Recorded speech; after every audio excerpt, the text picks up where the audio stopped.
Sir Pratap जेना को अभियोग करते 2 दिन तल राति किसी विजेडी कार्यकर्ता आक्रमण करते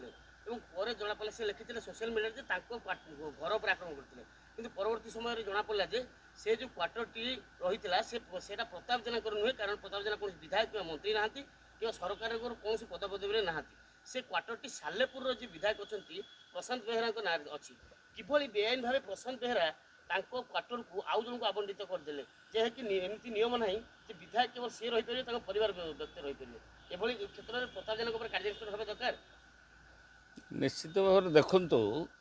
गोटे कथा ता भितर नियमर अलग अलग नियम अच्छी प्रथम कथा है जड़े विधायक जदि सी रोची तार पदवी न रही भी ताकू से क्वार्टरटा गवर्नमेंट रेट्रे ताको आम जमी कनसीडरेसन कराऊँ एम एल ए मानकर सेटा नुह कि कनसीडरेसन कले से रहीपर किंतु जो आउ जड़े विधायक प्रेजेंट विधायक ना जब अलटमेंट होती तेबे निश्चित भाव सेटा कनसर्न विधायकर सेटा जगह सेटा तार जगह नुह सर कनसर्न विधायक एमती किसी नियम अच्छी कि आपण विधायक हे आपण आउ जन क्वार्टर आवंटन करेंगे आपण आवंटन है सेटा नोटिस टे जीव जदि से आवंटन करेंगे अलग ना आवंटन करेंगे तेरे निश्चित कपी गुटे देवे या सरकार तरफ बोली जदि ना नहीं अच्छी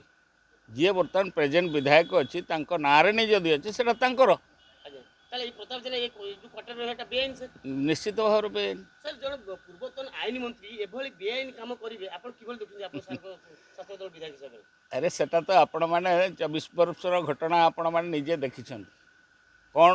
एरिया चली एवं कौन से सरकार चलुला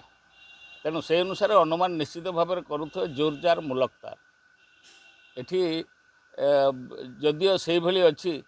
ताकू निश्चित भाव में सरकार तार पदक्षेप नेबा उचित सर प्रताप जेना को ऊपर आईनगत कार्यनुष्ठान होबार आवश्यकता अच्छी कि निश्चित भाव में जेहेतु तार सरकार क्वार्टर ताकू जन को विधायक मानवर विधायक को अलटमेंट कराई ताकू क्लीयर करवा उचित।